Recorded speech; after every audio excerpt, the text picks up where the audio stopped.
look forward to every week, where I get to learn something new food for thought, new things to ponder upon and reflect upon. So today we are gathered here as we are joined for a fresh episode of the Educators Speak series. This is a series where we are joined by eminent educators who talk to us about their perspective about contemporary topics related to education, the future of education, how things are evolving, and my God, what an evolving time it has been. But today, when we were brainstorming with the team, we were thinking that, let's talk about something different. We have spoken quite a bit about, new pedagogy techniques, new curriculum trends. We have spoken about how technology is disrupting education, how it's also being a friend in some ways. So while we've discussed all of that, I think today we wanted to talk a little bit more about how do we empower women in the school ecosystem. Now, when we're looking at this topic today, we're just not only talking about all our female colleagues who are working with us in the ecosystem, but we're also going to be talking about how do we empower our girl students? How do we make them feel empowered? How do we cause that change in mindset where girl students actually truly feel like equals in the system and feel like, every dream of theirs can be turned into reality? If I talk about the women workforce in the school ecosystem, we're talking about how we can create more school leaders out of them. How can we give them more leadership positions? How can we make our work environments more conducive to them? I think it's high time that we discuss this because it's no denying this fact that in this pandemic, we have seen that how the school ecosystem has actually been as important as the frontline workers and warriors to keep families together, to keep children engaged in these difficult times. How a lot of our women workforce in the school ecosystem have managed to fabulously handle both their domestic fronts as well as making sure that education is uninterrupted for children in school. So it's high time we value them, give them that credit, and really start a dialogue about how we can change things.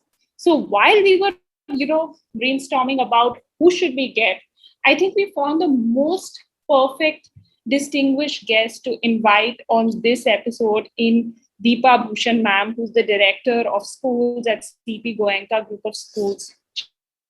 She's clearly a leader, a woman leader in this, right? And I think who better than her to actually tell us and how we can strengthen our ecosystem, how we can promote more women to join education, because that's really the need of the hour. We need more people, more qualified people to join the Indian education system. She's been a passionate educator with over 25 years of experience in the field of education. She's the recipient of the National Award for Excellence in the field of education, which she has received from the Kanchi Peeth Shankaracharya ji. She has done so many hats in her career, like right from being a curriculum designer, a teacher herself, being the head of primary school, being the head of K-12 curriculum, being a principal, and now being a director. So I'm definitely sure she can inspire so many of our viewers who are joining us in the conversation today, that how you can actually look at chalking out a path for yourself where you can don a leadership role. Thank you so much, Deepa ma'am, for taking out the time and joining us. We're truly privileged and honored to have you with us today.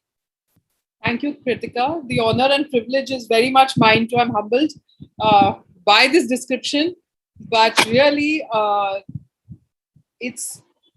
think it's a moment of pride, really, to be here to talk about women empowerment. It hasn't been easy. As a woman, you play so many roles. You're a daughter, you're a mother, you're a daughter-in-law, you're a wife, and then you are yourself too. And those are the spaces that you come from. But I think in our Indian systems, though things have opened up a lot, there's a lot of globalization. Thoughts are opening up. The role of the woman is being relooked at in a large space. But to a great extent, it is also the change actually happening is in pockets and small pockets. So everyone may be speaking about it, but when you actually have to see the change or feel the change, that still has a long way to go within our system. So women empowerment and in the field of education especially because as a workforce, I think women, the largest amount of workforce of women is in education, whether it is the convenience or the timings that everyone says, but then also women are given salaries in that manner, so there is gender inequality in a way, because the role then is not taken seriously. That is very much an aspect which is there, because okay, you have time, you can teach. It's very convenient because your child can go to school with you, you can come back with your child.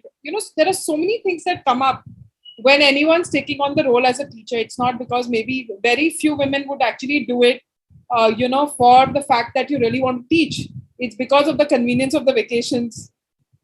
You see that. Even if you'll see B.Ed colleges, a lot of the B.Ed colleges, and if you talk to the B.Ed teams, the teachers and all, they'll say that a lot of students are just not interested. They come here because this is just a thing to do, because it will match your family goals or family roles, and alignment with what your husband side of the family wants. So it's a thing to do. So I think we need to relook at that also in a large manner. Absolutely. I think, thank you so much, ma'am. You've given a very befitting context to our conversation. And I think this is one of the questions I would like to then open this conversation with. To all my viewers, I'm sure all of you have a lot of opinions on this topic. So please make sure you're sending us questions. I would love to integrate it into my conversation with Deepa, ma'am. So, ma'am, my first question to you would be that, like you yourself pointed out, that this is a particular profession where we do attract a lot of the women workforce. Having said that, like you said, there are a lot of issues of gender inequality that do exist in this larger scheme of things in the Indian education setup. So first, to just, can we bring in the forefront what are the issues that you feel a lot of our, women colleagues who are working in schools, what are the kind of issues that they are, that they face that somewhere is actually hampering their professional growth, like be it in terms of pay or be it in terms of a non-conducive work environment? Because in your experience of 25 years, there would have been so many issues that you would have seen that actually do not in a way, promote women to grow professionally in this particular profession. I mean, it is a very, like you said, a very limited growth one sees that, as long as it's convenient, it's all good. So can we start with first outlining and addressing these issues? So if I start off with, and I'd like to now split this up into parts. So if I start talking about the issues, so one is taking this role seriously by the family or by everyone involved within a woman's space. Women naturally are also nurturers. It comes as a strong part of their personality to a great extent.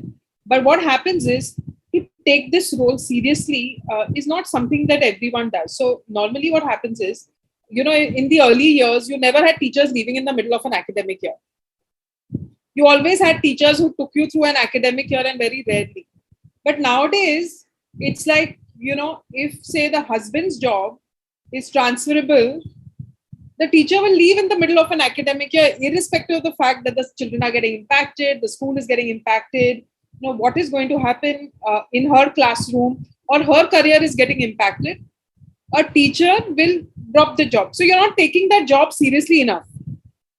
Because first of all, it's always the husband's job, which is more important, or a family job. If not a husband, then maybe the family. But if say somebody in the family is having a transfer, this job is never seen as a serious thing that you need to pursue. You're done with it, you follow, and you're okay to let go of whatever you're doing and move ahead. And I've seen this like across the years. This has become a thing. And now actually, as school leaders, I see us accepting it also very easily. The second is, if in a family there is an issue, say there is an issue with, someone falling sick or someone being unwell or a personal issue that has happened within the family, the women are the first people to drop their job to go in to take care. Right? Yeah, men will not drop their job. It is because they are running the house, they are doing everything. They are not expected to do that. Have you ever heard of men just dropping their job and saying, okay, someone in my house is unwell, so please let me just sideline this? Third, younger children or children, say someone has a baby, or say you have children in grade 10 or in a board year. Women are the first people who are expected to drop their job again and go into their, look after your family space. So and these are just some of the reasons where maximum you see them, so they're not taking this seriously. Either women themselves do or families don't do. That let's all accommodate, let's all work together and ensure that, how can we take on, because you are good at the job you do, and that is also something that satisfies you. That's also an income that comes into the home. How can we work around it? That's not the thing that always happens. The first thing is to just drop everything and, it doesn't matter. So taking the job seriously is the first space that what you are doing has an impact.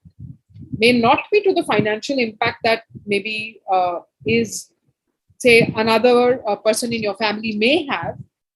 Sometimes teachers now do earn well and do get that also. But even then, women are first expected to drop their jobs or their working spaces to look after the family. So that's one space. The second, of course, is disparity in pay. That's a large space that is there. The third is also, and because we are women, as women also, we need to bring in practices that support other women. So there's something that I used to always do as the principal of a school. Like, I know that when my coordinators needed to go in for some of their family work, or say a child's PTM, or certain issues in the family or anything, I'd always tell them that it's okay to go ahead. Yeah. And if you have certain tasks that need to be looked into, I can step in, or we can step in. So you form that community of support within your working system itself. That, can I help you? I can take over your task for some time. And the day I have to move, maybe you will take on those tasks. So you're forming that support community within your system. And you're ensuring that women can work. Women don't need to drop their jobs just for certain things and not be there in the system. Because it's very difficult to even come back into the working space. So, making it easier for people to come back. That's also a very big issue. People who've left their jobs for a few years to look after the children, and then we know, though now a lot of platforms have come up in the urban spaces, but in the rural spaces. Correct. Yeah. But let me tell you, in certain rural spaces, the practices are much better than what we have in the urban spaces. And especially when you look at women who embroider and all that. So if for a child they take a break or something, when they come back, it's just like the community enfolds you back into their system. And you're back to doing slow hours, fewer hours, and then back to doing, say, full-time work, whatever they're doing. So in fact, that's something that they end up doing much better. Absolutely. I think these are some really, really, really great reflections for us to think about. I mean, the first, which is, the most glaring thing I think that comes across, is the fact that there's a lack of seriousness in the kind of profession that one's undertaking. I mean, maybe due to, the family pressure, societal pressure, or maybe just the fact that, the individual themselves does not, probably see themselves doing something so worthy that they think that it's absolutely okay for us to, leave it at the, whims and fancies or at a drop of a hat. Second thing is, I think, again, which is something that I think across professions in India, I mean, disparity in pay, not only India, across the world, I mean, gender disparity in pay is that's something that everybody is talking about today. And I'm so glad that we're also talking about this in the field of education. And third, which I think is very important, what you highlighted, is creating support groups for women. I mean, we all need to be like, anchors that are promoting each other. I mean, if we're not going to do it for our own gender, then why do we expect others to do it for us? I mean, we probably understand each other so well and our challenges so well that, it would be best and ideal for us to create that support help. What you'll see, Kritika, is that there is so much of internalized patriarchy in us We've been brought up, Absolutely. which is why women don't end up supporting other women, and you accept this, that men are going to be superior, and you just give in without saying it, you just give in to these things. So it is Correct. it's that underlying space which is always going to be there. Absolutely. I think, like you said, I think we have internalized it. And we believe that this is the reality that we are going to live in and nothing can change it. So I think, ma'am, now that we've outlined the issues, we should like have a discussion about this, which is how do we instill more seriousness in the profession? Because today, both you and I sitting here realize that actually teaching is one of the most important professions in the world because you're grooming the next generation.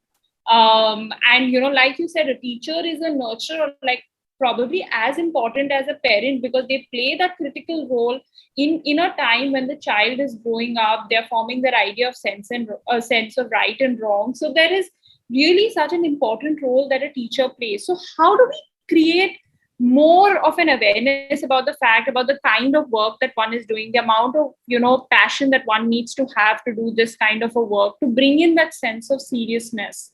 Because I think this is definitely one of the biggest issues that seems to be plaguing the system at this point of time. So, Kritika, with the national education policy that came in, I think the government has taken it upon themselves to highlight the role of the teacher. Yeah? And it does begin at a policy level. It has to start from there. So whenever, if we think of moving from the ground to up, it's a tough climb up, right? So it becomes very difficult because, and therefore we haven't seen so much of large scale movement. Everyone has recognized the role of a teacher. It's everybody there, whether it is a parent, whether it is a student, whether it is a school, whether it is the government also. But till now, there wasn't enough recognition towards the role of a teacher and the impact that a teacher has on students. Whether it is a female or a male, the impact of a teacher is very high and changes really the way your future generation is going to be. So, if that's the space that you're looking at, you need to respect the profession. And there are certain policies that need to flow down from the government. And if things, we all always know this, right? Towards gravity, it's much more easier then for that acceptance, that understanding to go through. Till now, we've been all working upwards, we're pushing and pushing against, because there's something always pushing us back down. So the inroads that we've made haven't been many. But now with the NEP identifying the teacher as a key component in the education system and what all it requires, I'm hoping that, say, in the next 1 or 2 years, we are looking at the NEP being rolled out in the implementation format. We are looking at, a lot of policies, a lot of processes, procedures coming through, which will actually bring up the teacher's role, will bring about awareness and therefore action, towards making this role a key aspect of education. Absolutely. I think that's a very astute observation that it needs to flow from the top, and a policy level change is what is going to kickstart the change in the mindset and instill that level of seriousness that one requires in pursuing this profession. So while we have been talking about the top to bottom change, I think, like you have been saying, that, even teachers themselves don't realize the kind of potential a career in teaching has for them. So, what kind of systems can we have within our school ecosystem that actually promote professional development for teachers, promotes professional growth, so that they can see themselves beyond that limited role that they have probably either their family or they themselves have kind of sketched out for themselves? Because I'm sure you'd agree that there's so much that a teacher can do today, and you really don't see yourself just in that very traditional role. So, what can we do within our school ecosystems to promote that professional growth for our teachers and our faculties? So, I think the first thing that we need to understand that the role of the school has changed. Yeah, earlier we used to say, the school is an academic institution where the children go for academics. Then it became the second home. I think slowly it's going to be the first home. So if the role of the school is changing, the role of the teacher and involvement is changing in the system. So with both these aspects happening, you're looking at a completely different viewpoint for teachers, and the teachers have to equip themselves. So it's no longer only about teaching a subject. It is about teaching a child. And this is something that I've always said, that teachers, you don't teach a subject, you teach a child. And you need to relook at that. So when you're teaching a child, you're looking at emotional, mental, physical, you're looking at all kinds of development and how you can support it and how you can work with children in that space. Also, the contemporary space is evolving so fast. I mean, I think the pandemic, more than anything, taught us that change is the only constant. And teachers with online teaching took on to this space really fast. That means they developed themselves very fast to meet the needs of online schooling. Now, when that happened through a lot of learning that they had to do. So I think schools actually need to identify, and each school must do that for their teachers, is that a teacher, normally you have qualifications that a teacher comes in with, BA. Yeah. And then you say, okay, like CBSE mandates a few hours of training that needs to happen. But we need to look at teachers as separate. One is, of course, the academic development, which is your subject, your pedagogies, what you're teaching. The second development that needs to be is in soft skills. Your classroom management, how will you be able to present yourself? How do you communicate with parents? How do you look after the emotional health of children? All these aspects, how do you communicate? The third aspect is the personal development. Like we do, women and finance really normally don't end up going together. Yeah, I don't understand. My husband manages my brother manages it for me.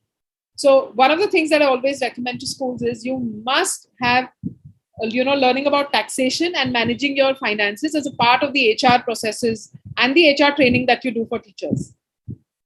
They must learn to manage their own finances.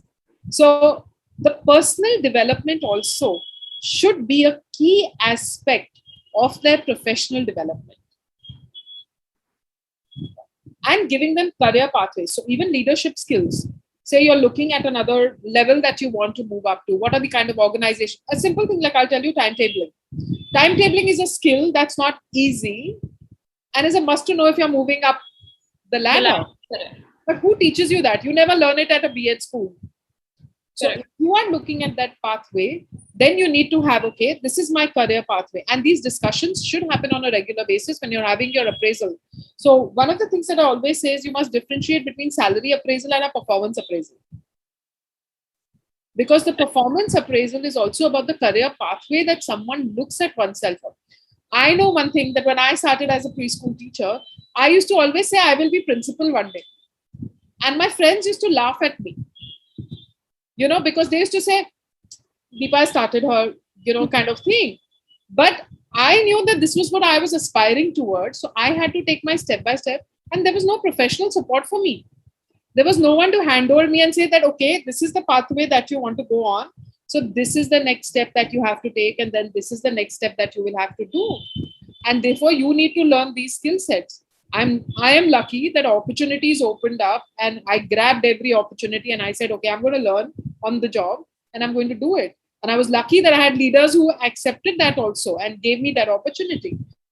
But if women are looking at a career pathway, we should be helping them in that. So having coaches and mentors as a part of your ecosystem is extremely important, and they need not be your reporting authorities. Absolutely. So, building coaches, building mentors into the ecosystem of the education space is so important, because otherwise the teacher just sees, I will become a teacher, then I can become a subject HOD, then I can become a coordinator, then I can become a vice principal, then I will become a principal. But how do I become this? What do I do? What are the things that I need to learn? And at this point of time, curriculum designers, tech tool designers, getting into publishing, all these aspects are also open for everybody. Assessment Correct. is another space. So if a teacher doesn't want to teach, there are also other options that are available. Absolutely. So I think an understanding. I think that's wonderful. No, I think that's wonderfully put, ma'am, and very inspiring. And I'm so glad that you kind of tied this in with your journey, that, you had that vision for yourself from the beginning. And, the fact that you also brought up, look at the kind of new roles, that just shows the length and breadth in terms of how much the space is evolving. Like, you need not just see yourself as a teacher who's teaching in the classroom. Like you said, you could be a curriculum designer, you can be helping with the technology support that you provide to the school. I mean, assessments, we're relooking the way that, we are assessing the children. And clearly a time of the flux, which is being I would say, triggered by the new education policy and the pandemic. So there is so much evolution that is happening, and there's so many different ways in which you can design a path for yourself. And I love the fact that you spoke about that, when we're looking at professional development, we have to give a holistic angle to it. So we are looking at, professional development along with personal development, and also motivating, maybe through mentorship or through a conversation that we have in a performance appraisal, that what are the new career pathways that you can chalk out for yourself, within the school ecosystem, which is, going to be very exciting for you, and which is going to be very well suited to the kinds of strengths and weaknesses that you have. So one of the things that you highlighted, which I thought was really innovative, and I would actually, request all the other educators who are joining me on this conversation today, that this is something fantastic, that if you can have lessons on management of wealth for your faculty, I think this is really something that's going to empower them truly, because it is such a accurate observation that a lot of our female colleagues actually rely on, their spouses or probably other male members of the family for, handling the financial wealth. And why is it that a woman cannot handle it herself? So, like, you shared with us this really unique HR practice that you have. What are the other HR practices that one can have within the school ecosystem that you feel will actually probably attract more younger people, especially younger women, to come and join this profession? So, of course, when we're looking at younger women, family has, like I said, even now when everyone's coming into this space, everyone is looking at, and you have men also now a lot in senior school joining in, who are taking classes and all. So I think just as we have maternity leave, paternity leave also should be an aspect which should be there, because at the end of the day, we're talking about co-parenting. When I'm saying parenting, but I'm saying co-parenting, because normally a mother is expected to parent and a father plays a certain role, but now we're talking about co-parenting. So of course, maternity as well as paternity leaves are a must, within the system. That's one. Then the younger women, I think a little bit of flexibility in working should be available within the system. That should be there. Also, time for research and study should be integrated into your, your timetable or calendar is what I would say. And this should be allocated, because it's only when we give that space are we creating thinkers. And if our teachers are thinkers, our students will be thinkers. Yeah. And women otherwise don't end up getting time, because they have their home to look after, or certain other aspects. So giving time for research and study within the system for them to develop and grow themselves also is a must. Correct. Yeah. And like I said, flexibility, and I'd like to elaborate on that bit. So when we're looking at flexibility in our systems, so what happens is normally you have leave that you've identified. You have your EL, SL, CL. That's normally given. And then, of course, you have your vacation leaves and you have all these leaves. Now, what most teachers do is, they want to grab every aspect of that leave, because they say, let's make the most of it. But I think somewhere, and this needs to be done to bring in a little bit of seriousness towards this career pathway, is to say that how much of this leave will you use for your own development? And there has to be, and this is something that I believe this, that when you say that because you get so much leave, yeah, normally you give it towards family time, you do it towards any career pathway that you want to over and above whatever you're doing. So it could even be a hobby. And I think that space needs to be built into the whole system. Because then you are developing a teacher. Like, sometimes you have these teachers who have a lot of hobbies, who enjoy doing art, who enjoy singing and all that. You see them as better personalities in the classroom. They're able to do their career pathway better than there's teachers who are following their regular route and who don't grow themselves. So this aspect, that flexibility in the leaves that you're giving them should be towards their own growth and development. And it could be in anything, which till now isn't there. It's like everyone grabs the leaves and says, okay, I'm done with this. I've got leave. And therefore I'm in this system. Correct. That's such a refreshing outlook on leaves. And I'm so glad that, somebody from these times is actually speaking on those lines, that, when you look at leave, just don't look at it with the fact that, okay, this is done, I'm done with schoolwork, but rather look at it with an idea of, how are you going to develop yourself? Like, come back, recharge, come back with a new skill set, come back with some new knowledge, because that is going to add and infuse so much of new energy into what you're doing. And I think this is the thing, right? I mean, when we all are working, if you do not have things to look forward to, that's when things become mundane. I mean, you constantly need to keep reinventing yourself. And I think we should look at leaves as a great way of reinventing ourselves. So while we have spoken now about, our female colleagues, let's, shift the focus a little bit to our female students that we have. How do we make them feel empowered in schools? And how do we kind of, ensure that there is no sort of lens in any way where gender is probably a reason or is seen as a cause of why someone is not able to do something? Like, how do we end all this discrimination, this differentiation that happens on gender, so that students see themselves as individuals and don't feel that they are hampered in any way just because they are of a certain gender? So educate the family is what I would say. And that's the first step. Because so often we've seen this, that, and how much ever we'd like to say that, our girl students are empowered. Yeah.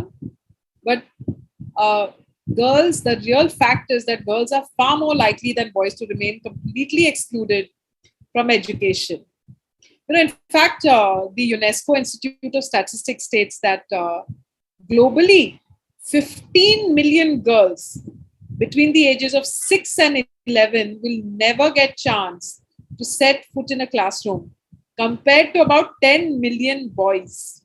So you're just seeing the amount of girls who are not going to get to step into classrooms, and that's a lot. So the first step is awareness. And here, like I said, the patriarchy is so internalized in everybody, whether it's men or women, whether it is those who are aware and those who are not aware. It's so often, we also don't realize, you'll just pick up a doll and you'll give it to a girl. And the boy, you'll give a bat. You don't even realize you're doing it. A blue and pink color. You're painting a nursery, you'll always say, no, the pink is a girl color. Why not a boy color? So such simple things, and you don't even realize. A boy should not cry, but a girl can cry. All these elements are, so every little bit is something that you're looking at and you're saying that this can happen, and why not? So if we have to start off, the first step is, of course, educate the family, bring about awareness. The second step is in the school space. So now when you're segregating that also, you're looking at it differently. So you're going to be looking at it at a government level, you're looking at it at the school level, and you're looking at it at the family level. So how do you empower the girl child? So even at a government level, whenever you're looking at any policies that are created, whenever you're looking at the text that comes through, we've seen that, and we've heard of certain state textbooks and all that, where there was disparity in the comments that were made in the textbooks, and this is what children are going to be learning. So unless it is identified, marked out at that level itself, it's going to flow through to everybody in the states.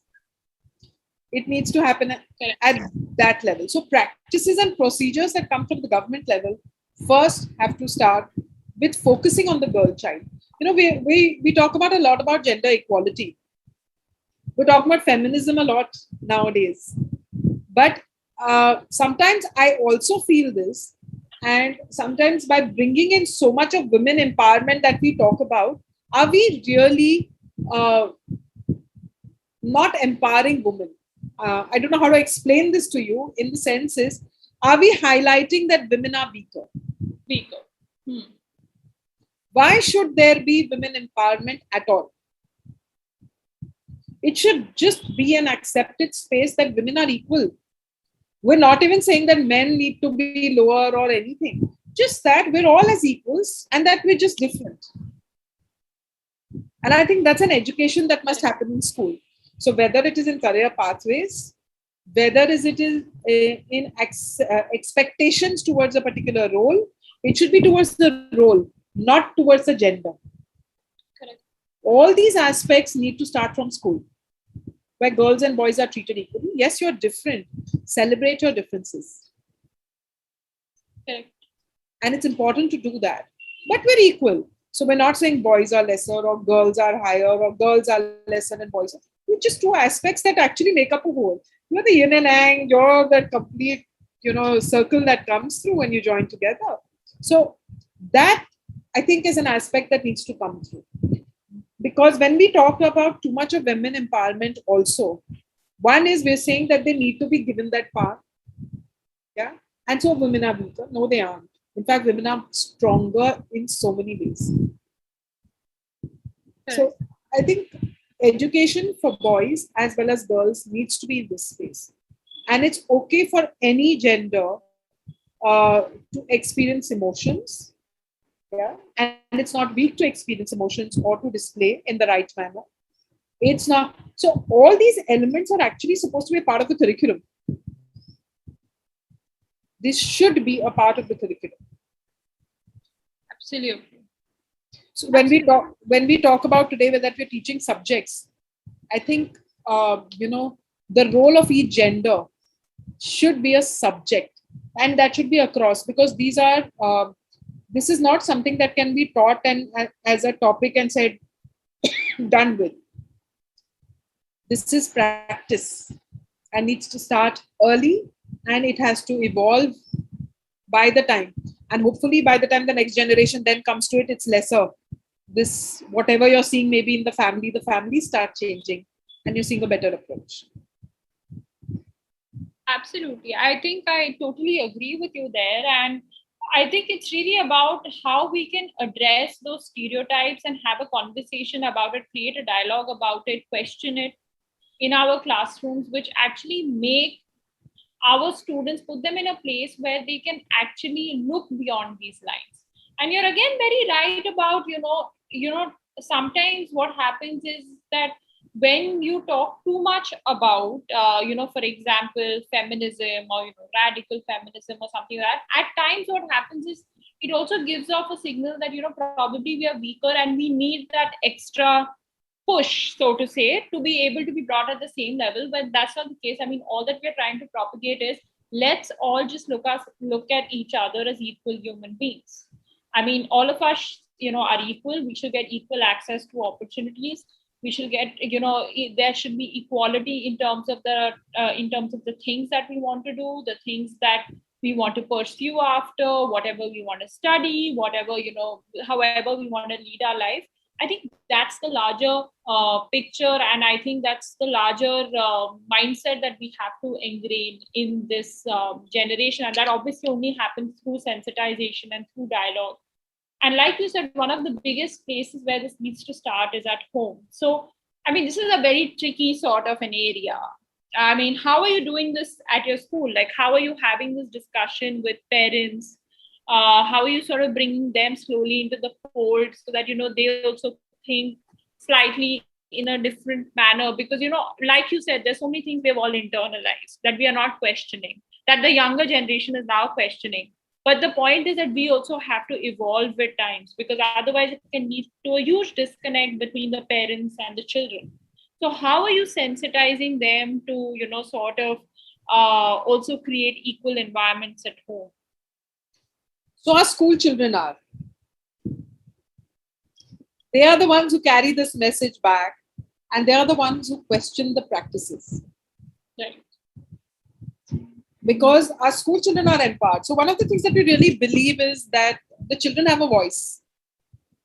What we teach them is you have a voice, but learn to use it in the right time, at the right time, in the right place, and in the right manner. And the children are then, there are certain discussions that they're having in classrooms. They are seeing what's happening and they're taking this back home. We're also lucky, Kritika, in a sense that we're in the urban spaces. And in the spaces that we're in, I'd say to a 90 to 95% what we have seen. Very few cases where we've seen disparity. We've been very lucky because we are in the urban spaces. Our schools are in the urban spaces. But I know, because I've traveled across the country, I've seen schools at different ranges and levels. So, I know that there are the variations also that are there. But within our school ecosystem, we don't see it so much. But our students are, I'd say, very highly aware and have a voice. So, as it must be, the voice of change. And I mean, what I also love is the fact that you said that you're even teaching them that how to engage respectfully. yes. Because most of the times what happens is that also, with the younger generation, we get so charged with our emotions, with our thought process. We get so I think married to our thought process that we are unwilling, we are not tolerant to the views of the others, and that's not how you can create a dialogue with somebody who comes from a different mindset. Correct. I mean, we have to engage in a respectful manner and just learn when to withdraw from the conversation by putting each other's perspective out there respectfully and being like, okay, let us reflect and come back to it. And In fact, sorry, you'll see this happen through the curriculum. correct. So, when you're doing the Cambridge curriculum, what you'll see is the English, when you're teaching English, they ask you to teach different styles of writing. So you have the persuasive style, you have the argumentative style, you have the discursive style. Now, within these styles itself, when you're teaching children to write like that and communicate like that, the children are learning how to put their voice across in the right manner. So it's not being taught to them as a parallel thing or something. It's woven into the curriculum. And therefore, the children are understanding that, if you have to persuade somebody, this is what you need to do. Even if it's argumentative, how can it be respectful? So we can agree to disagree respectfully. I think that's one statement I even have for my team members. We can all agree to disagree respectfully, and only then will new thoughts come to the table. Correct. New viewpoints will come, new perspectives will come to the table. So these spaces are actually woven into the curriculum. So even when children are having debates, what are they learning? You're putting your point across, yeah. But you and that's your point that you have. You put it across, and you also listen to the other person respectfully.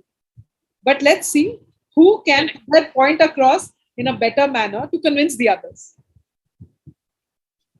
Absolutely. Totally agree with you, ma'am. I think that's very, very beautifully put. And obviously, I think this conversation would not be complete without my final question, and which is also something when we released this topic on social media, a lot of people did put out comments about this, is that how do we make our schools safe spaces for women, also for our women colleagues, and also especially our women, our female students who join us at schools, because, there have been reporting of incidents where schools are not necessarily safe spaces, which is also a deterrent, which is affecting the empowerment of women, girl education, etc. So what is it that we can do to make these spaces like physically safe for women, also make them safe spaces, like you said, to have conversations about everything, like, where people can express themselves freely without, any judgments being passed, and where, students can actually come and share themselves, share whatever's going on in their mind and express themselves. So how do we make our schools truly safe spaces? So again, I'm going to come back from policy to practice, and then really what gets done in school. So at a policy level, of course, you have the POSH and the POSCO that has been released as for all schools to make them safe for children as well as for the working staff. So I'd say the measures taken against somebody who has crossed these lines are very strong now. Yeah. So that plays as a large deterrent for anybody who wants to cross these lines. So as policies, these are very strong policies. That's one. Now, within a school, to create the safe spaces that you spoke about and the practices that you spoke about, you have, counselors. So in one of the schools, what we had done was we created the Center of Well-being. So rather than call it a counseling session or whatever, we call this the Center of Well-being. And this was not only for the students, there were counselors available even for teachers, even for leadership. Like I know once in a while, I have gone to the counselor and spoken, and she's spoken to me, not as someone reporting into me, but really someone who was there, just to listen and to bounce my thoughts and to give me certain clarity. So, and when I did that, I know I opened the door for everyone else that if I can do it, then everyone can.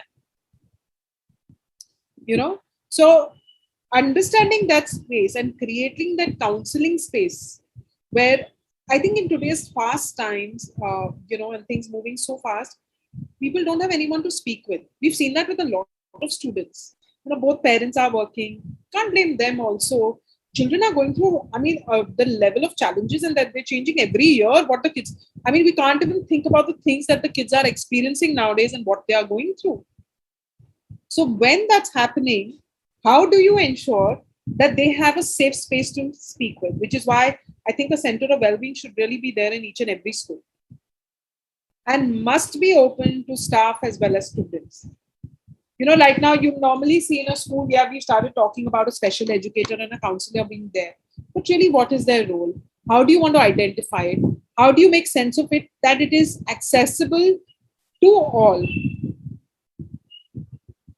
Having circle time sometimes with women. Teachers, they normally end up facing similar kinds of problems and therefore find a difficulty in doing their work. Have circle times. When you realize, okay, this is something that I'm going through, another one is also going through, it just makes things easier. Like I've done it with my teachers, where I would sit and say, okay, these are certain challenges I'm facing, but I think I'll need to relook at it in another way. I need to bring in more perspective to it in my own way, and maybe I'll be able to work better. I was giving them a tool to think, yeah, even I go through this. Even I find it very difficult in the morning. I'm looking after the children and I have to go to school. I have to do my job, then I have to come back and cook also.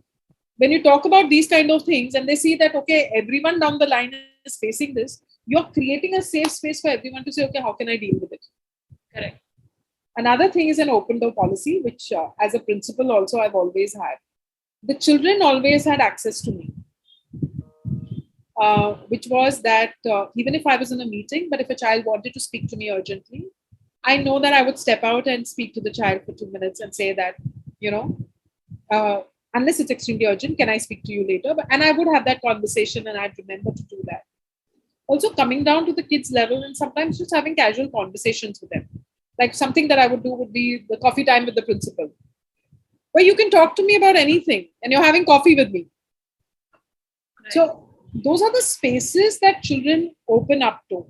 And, the children feel that we can share. Like I've been able to help a lot of children, especially in their teenage years, because they felt free to come and have a conversation. One, they knew that it would stay with me. Second, I would work around it and give them certain tools to help themselves. So when you're doing all these practices, so the practice in your school should be such. Seeing me, my coordinators used to do it. Then because the coordinators were doing it, the teachers would also do it. So your whole school space becomes a supportive school space for everyone, for your students, for your teachers, and everyone comes together as a community then. Absolutely. And I've seen that happen. And I've worked with it. So I know it's very much possible. So I'd say the leadership of the school also needs to be educated to create this whole space and how to take it forward. And they play a large role in this. Absolutely. I think being vocal, being relatable, and open door policy, and most importantly, being sensitive also to the situation and mental health. I think if you put all of these components kind of together, it really would create a safe space for students, for female colleagues, for other colleagues as well, your male colleagues as well, to sort of express themselves. And I think we all agree. I mean, at the end of the day, humans are social creatures. I mean, when we discuss our problems with each other, we just realize that I might discuss something with you and I might get a very fresh perspective on it and a different way of solving my problem. So it's so amazing to know that you're creating these sort of like a good balance between formal and informal spaces where colleagues as well as students can open themselves up. And the fact that you spoke about mental health, I think on this channel we've been trying to have so much of conversation around that it's so important that today we have to talk about mental health. We cannot imagine the kind of pressures that our children are going through and the kind of challenges that they have. It's definitely been augured along with the pandemic when there's been lack of socialization, they've been trapped at home. So definitely, I mean, we have to take this very seriously and we need to stop sort of comparing that in our time this was not there, so what is the need. We don't, I mean, at the end of the day, I think times are changing and we need to realize that with each changing time there comes different pressure. So I really think some of the solutions that you said, especially the Center for Wellbeing, I think for all, the educators who are joining us today, even for the parents who are joining us today, I mean, I think this is a great suggestion you must take back to your school if this is something that you don't have. I mean, which is just to have like a center for well-being where you have counselors who are engaging with, colleagues as well as students on a daily basis to just sort of help them navigate through the daily issues that they're going through in their life, and also to stay in a very positive mindset, because I'm sure all of us would agree that these are challenging times for all of us, and it's no less challenging for a student because for them at the end of the day, it's been close to now, it's going to be 2 years in a couple of months that they have been cut from their social circles. I mean, education has been disrupted, their way of living has totally changed. So there's a lot that they need to grapple with. I mean, my sincere gratitude and thanks to you, Deepa ma'am. There's so many issues that you spoke about today, and I'm so happy that you were candid and vocal and honest enough for us to actually flag off these issues, that we could start a conversation about this, because we need more dialogues like this to speak about these things so that we can brainstorm and come up with solutions that we can all start implementing in our ecosystem. So thank you very, very much for sharing your wonderful insights. I mean, there's so much that I learned from you today, and I can speak for my viewers as well. I'm sure they are going back with so many things to reflect on and so many different ideas that they would want to implement in their ecosystems. Thank you so much, ma'am. Thank you so much, Kritika. Pleasure to be here, and I hope some ideas are implemented across schools, and this will actually really bring in the change that we are looking for.